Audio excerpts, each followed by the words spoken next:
कृत त्रेता द्वापार संपले बघा या जगात कलियुग माजले काय कृत त्रेता द्वापार संपले आणि कलियुग माजले म्हणजे जे आहे ते मी सत्य तुमच्या समोर सादर करतोय त्याच्यात काय म्हणजे वावगच नाही आता सगळं त्या परमेश्वरावरच आहे तोच आम्हाला सगळं काय देणारा आम्हाला नाही काय त्याच्या हातातच आपलं सगळं काय आहे पण ह्या ज्या खरोखरच आपल्या संसारातील घडामोडी आहेत नाही का त्या वाडवडिलांच्या पुण्याईनेच आणि देवाच्याही पुण्याईनेच होतात त्या गजरात मला जे काय सांगायचं तुम्हाला मी खरोखर सत्य आहे ते सांगा कृत त्रेता द्वापार संपले या जगात कलियुग माजले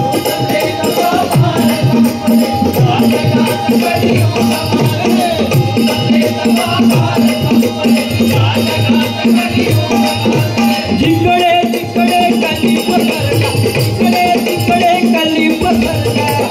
तिकडे कली पसरगा तिकडे कली पसरगा धर्म हाता जला जय राम कृष्ण राम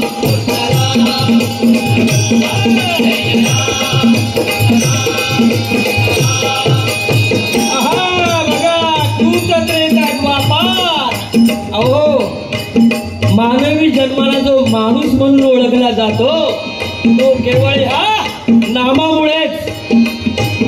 म्हणून बघा कृत म्हणजे सत्ययुग त्या सत्ययुगामध्ये ध्यान लावल्याने देव प्राप्त होत होते कुठे सत्ययुगात त्यानंतर कृत त्रेता युगामध्ये यज्ञ होम केल्याने देव प्रसन्न होत होते त्यानंतर द्वापार युग त्या द्वापार युगामध्ये पूजा अर्चा केल्यामुळे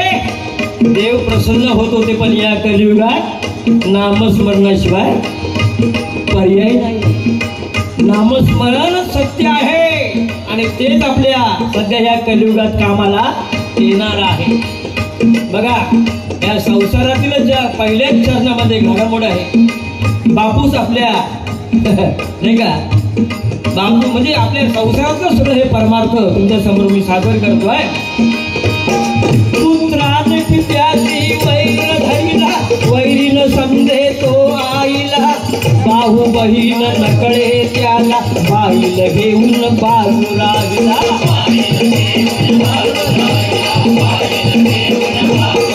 पुत्राने पित्याची वैर धरिला वैरीन समजे तो आईला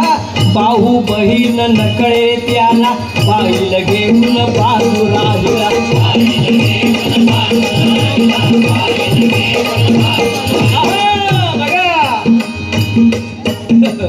अहो बापाशी झील विचारित नाही बहिणी विचारित नाही औषधी विचारित नाही भावा विचारित नाही अशी परिस्थिती सध्याची घराघरात झालेली आहे कारण हे जो कली पुऱ्या गावात या जगात घराघरात गल्ली गल्लीत घुसलो हय पण येलो भय सुटलेलो नाही पुऱ्या घराघरात हा कली पसरलेला आहे ओ ज्या जन्मदात्या आई बापाने त्या मुलासाठी एवढे परिश्रम केले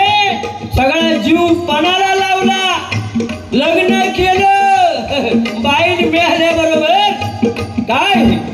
आज बापूस वृद्धाश्रमात आणि सासू सासरे घरात अशी सध्याची परिस्थिती आहे नाही काय कोणी कुणाला हसू नये नाही काय घरोघरी त्याच परी आणि सांगत नाही तीच बरी अशी ही म्हण खरं सत्य ते सांगतो तो आई आणि बाप म्हणजे ज्याला कळलं नाही त्याला काय सांगायचं मला सांग तुका म्हणे बाप मायन आवडे दया बाप तुका म्हणे पाप मायन आवडे दया बाप पृथ्वीपेक्षा आई श्रेष्ठ आणि स्वर्गापेक्षा वडील उंच बघा सर्वांवरती एकसारखी प्रेम करणारी तीच आई होय आई म्हणजे खूप जननी आपली माता तिचे उपकार आपण कधीच फेडू शकत नाही मंडळी म्हणून म्हणतोय आई तुझ्या मूर्ती वाली या जगात मूर्ती नाही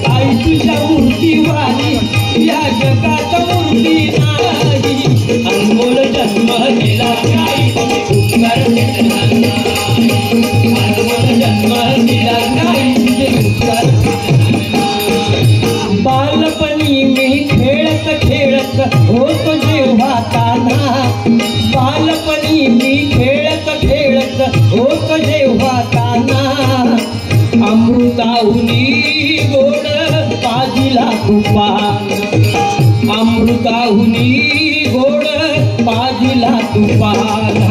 तुझ्या उपकाराची कधी जाणीव झाली नाही तुझ्या उपकाराची कधी जाणीव झाली नाही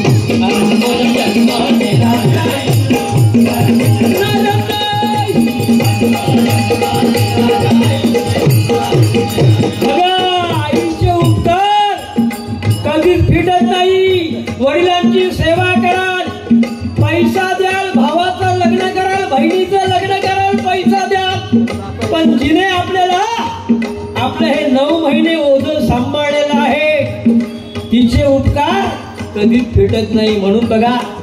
सगळ्यांना विसरा पण आई वडिलांना विसरू नका. खरोखरच तुम्हाला धनाने बाई व दाई मिळेल पण आईचं प्रेम मिळणार नाही. खरोखरच सगळ्यांवरती एक सरकारी प्रेम करणारे म्हणजे आई. सर्व गुन्हे माफ करणारे आईचं हृदय म्हणजे एकमेव न्यायालय. कितीही तिला वाईट बोला काही बोला पण ती मुलावरती कधीच मुलांवरती वाईट म्हणत नाही किंवा तिला मुलांचं चांगलं झालं पाहिजे असं तिचं मन असते. इतकं घट्ट घट्ट मन असते आईचं मन चांगलं व्हावं आई वडिलांची अशी इच्छाच असते. पण मुलंच काय करते कलियुग. बरोबर योग कलियुग. मी सांगले ना मंडळी या कलियुगात काय काय घडामोडी अजून पुढे होईल या सांगू शकत नाही. मग जवळजवळ 25-20 वर्ष झाली मी गणेशबाच्या वाड्यात पहिलो जिल्ह्यात. काय सांगायचं म्हणजे 30 वर्षापूर्वीपासून हे अलिबाग आपला ह्या डोंबिवली भाग अलिबागेत तोडत आला. खूप आता सुधारणा झाली आणि व्हावी. खरोखर जोरदार टाळ्यावरून आमचं ह्या इथल्या मंत्र्यांचं होईल सर्व की सगळ्यांची घरं सांगून सुशोभित होईल.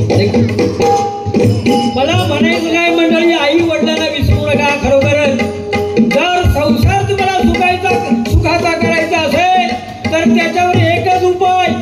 काय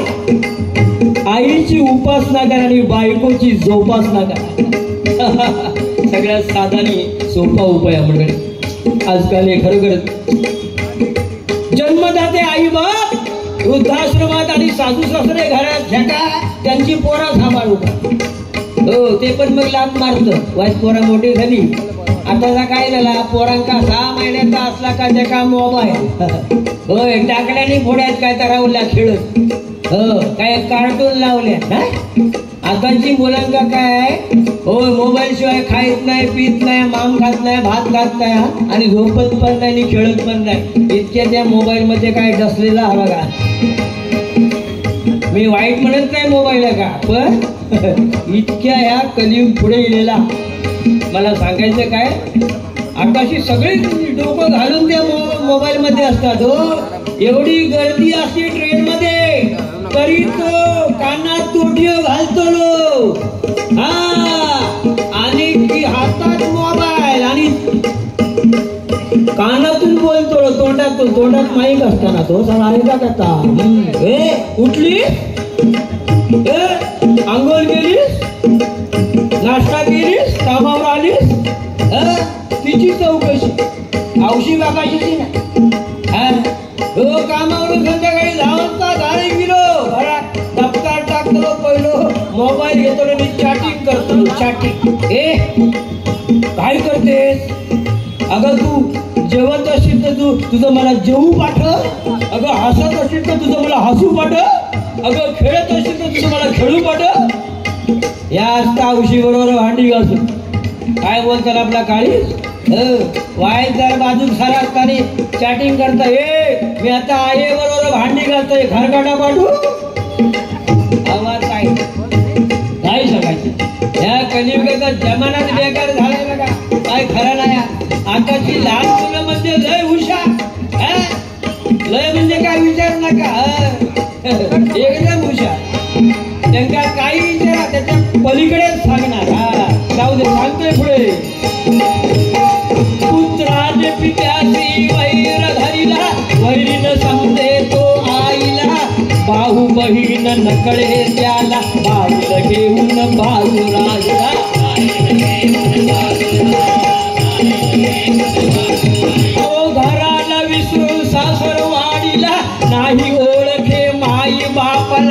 नाते गोते विसरून गेला काम क्रोध मत्सर तो धरला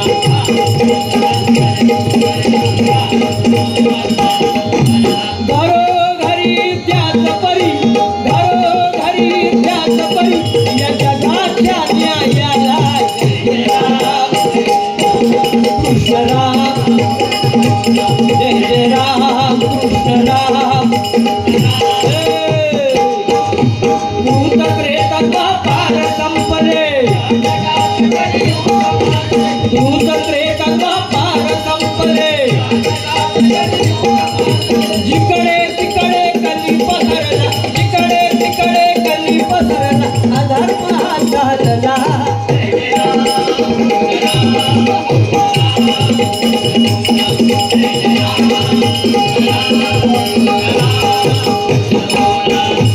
ऐशी केली ही सुरुवात बघा थोडी कलीवरची करामत ऐशी केली ही सुरुवात बंधूने जोडील बहिणीचं नात 1500 वरून 2100 रुपये लाडक्या बहिणीच्या खात्यात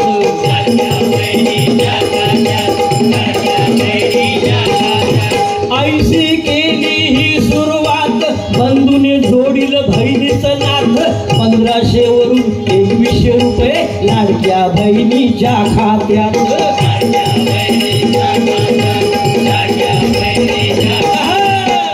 भावाने मोका बघूनच हातोडा मारला खरोखर हो सरकारानं आमका काय कमी दिल्या ना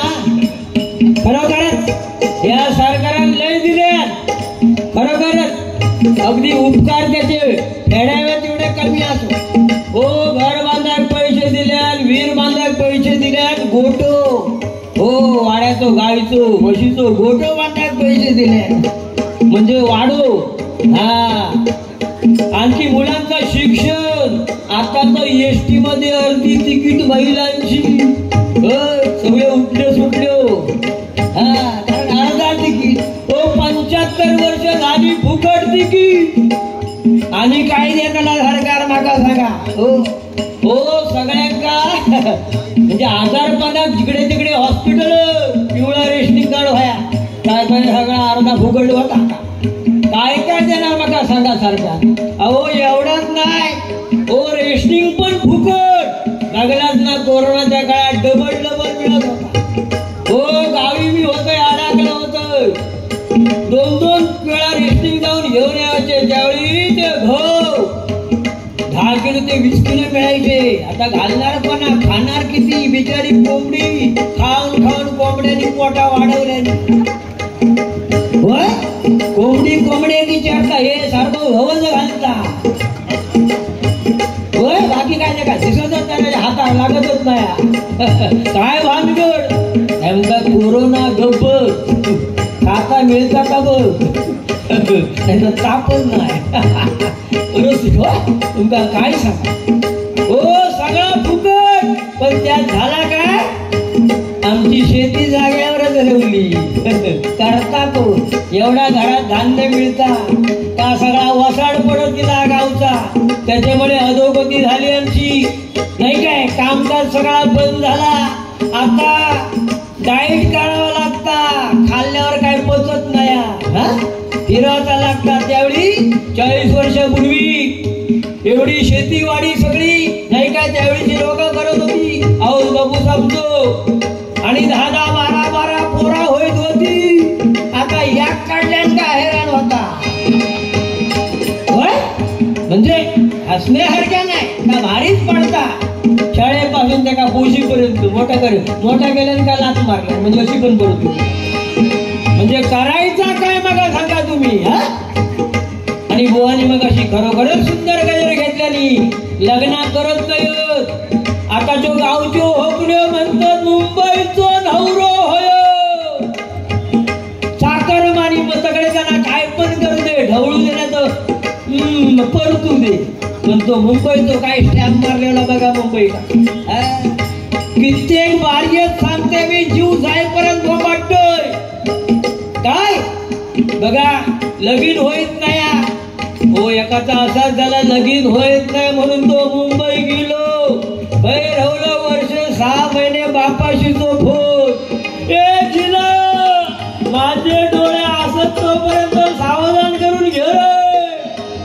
झिलपत वाटेत बघित तो कधी माका सांगता बापूस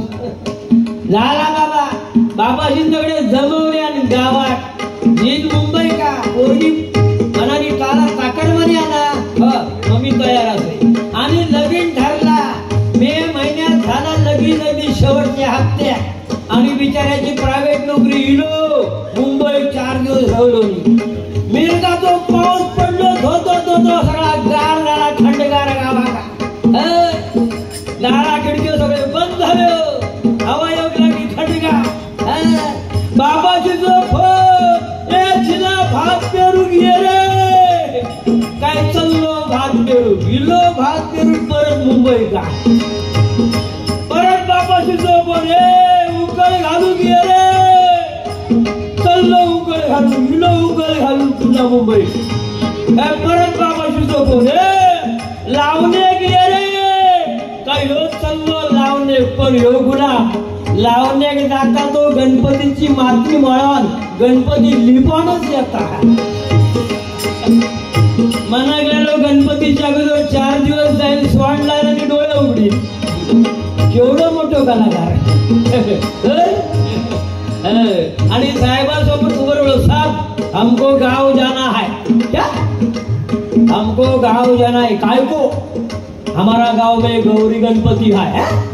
तो क्या हो गया आहा हमको गौरी गणपति में ववासने का है ववासने का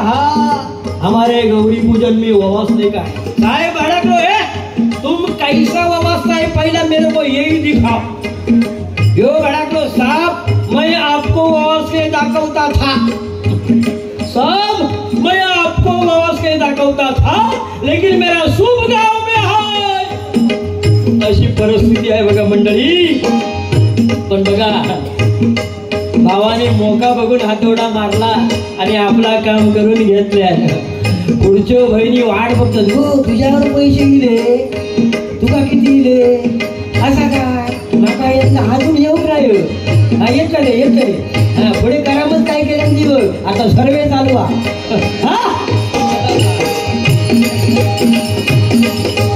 ऐशी हे केली सुरुवात पंधीने जोडील बहिणीचं नात 1500 वरून 2100 रुपये लाडक्या बहिणीच्या खात्यात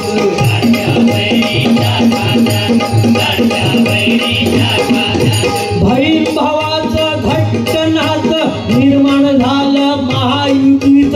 बहीण भावाचं घट्ट नात निर्माण झालं महायुतीत हीच गाडी ज्या घरात बाकीच्या बसल्या विचार करीत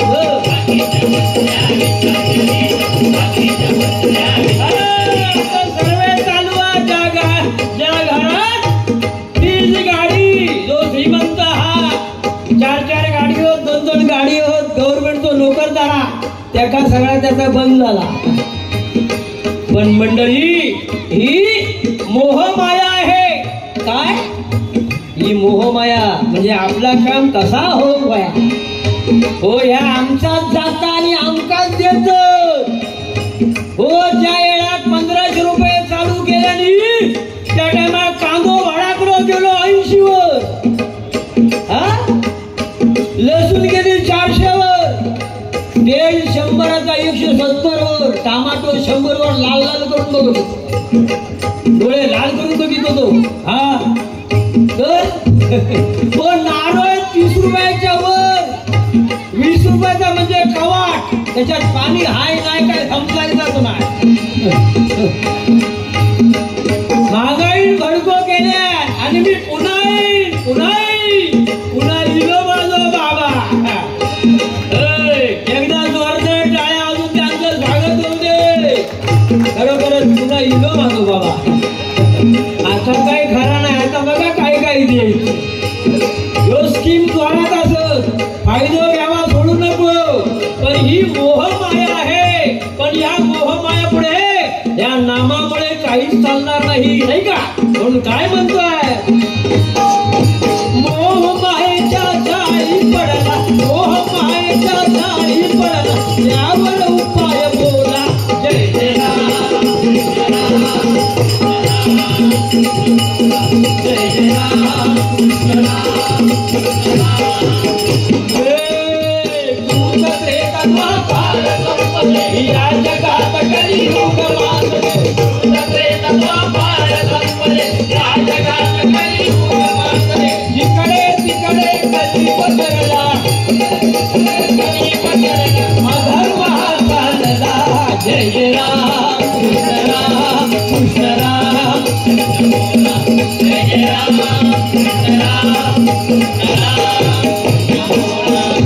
लक्ष 84 योनी फिरून मानवाचा जन्म होऊन नाही समजला स्वतः कोण अंगी भरले ते अज्ञान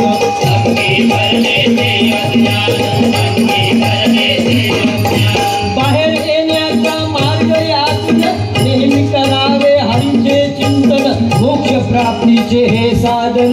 जावे या सद्गुरूला शरण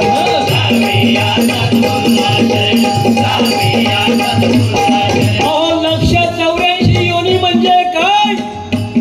4 खाणी 3 गुणी काय 4 खाणी 3 गुणी या सृष्टीमध्ये मानवाला खूप महत्व आहे एवढं सगळं लक्ष 84 योनी म्हणजे कुठे कुठे हा मानव देह फिरून येतो बघा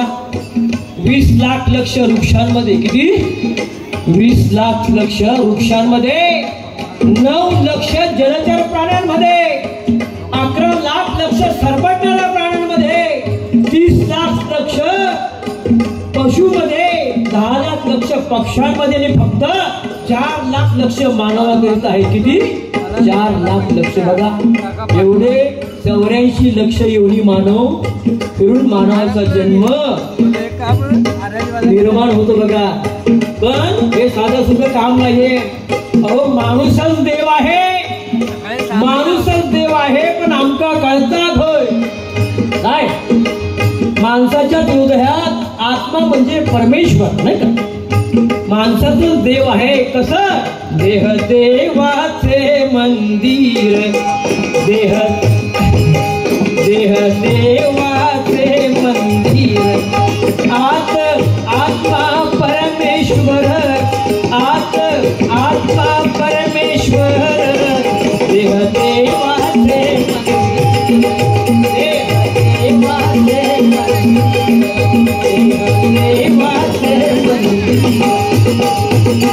आत्मरूपी सनातन परमेश्वर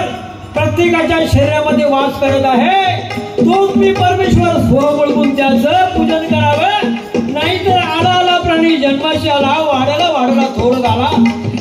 केला त्याने वापही थोड केला गेला बापुडा व्यर्थ गेला काय केलं बरोबर मंडळी मला सांगा हे त्यापेक्षा हे नामरूपी पुण्याचं भांड भरून ठेवा ते मोक्षाकडे नेईल ही मानवतेची सुवर्ण संधी मोक्षाची प्राप्ती करेल मोक्ष खरोखरच या नामस्मरणामुळे मोक्ष मिळेल इतर कोणत्याही जडमुळी मुक्तीचं साधन नाही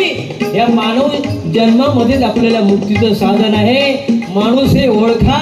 बघा ही संसाराची 2 चाकं आहेत मंडळी खरोखर महत्वाचं संसाराची 2 चाकं आहेत त्यात एक जरी मोडलं म्हणजे नवरा आणि बायको संसार कोणाचा नवरा आणि बायकोचा खरोखरच या 2 चाकामध्ये एक जरी चाक मोडलं तरी संसार लंगडा होतो आंधळा होतो पांगळा होतो खरोखरच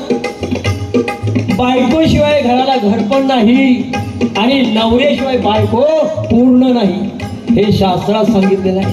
खरोखर मंडळी नवरा म्हणजे कळस छात सगळे चटके परिवाराचे तो खातो आपण मात्र सावलीत असतो नाही का खरोखरच मंडळी म्हणून म्हणतो सगळ्या पोकळ्या भरून निघतील पण ही नवऱ्याची पोकळी भरून कधीच निघत नाही मंडळी संसार आपला लंगडा होतो म्हणून मायेची साथ द्या प्रेमाची हाक द्या हे क्षणभंगूर जीवन एकमेकांना साथ द्या आणि प्रेमाने जगा आणि दुसऱ्याने प्रेमाने जगवा नाम हे सगळ्यात श्रेष्ठ आहे मंडळी म्हणून काय म्हणतोय आमचे गुरुदार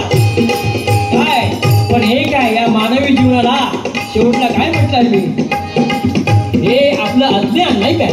हे अज्ञान असल्यामुळे आपल्याला हे अज्ञान दूर होण्यासाठी गुरु शिवाय पर्याय नाही सद्गुरु वाचून सापडे ना तो धरावे ते पाया आधी त्या सद्गुरु शिवाय आपल्याला मार्ग मिळणार नाही या मानवी जीवनाला नवीन सद्गुरु करावाच लागेल म्हणून गुरुदास काय म्हणताय माने गुरुदास भाव फुटेला माने गुरुदास भाव फुटेला हरीचा सवनाला जय राम कृष्ण राम कृष्ण राम कृष्ण बोला जय राम कृष्ण राम कृष्ण राम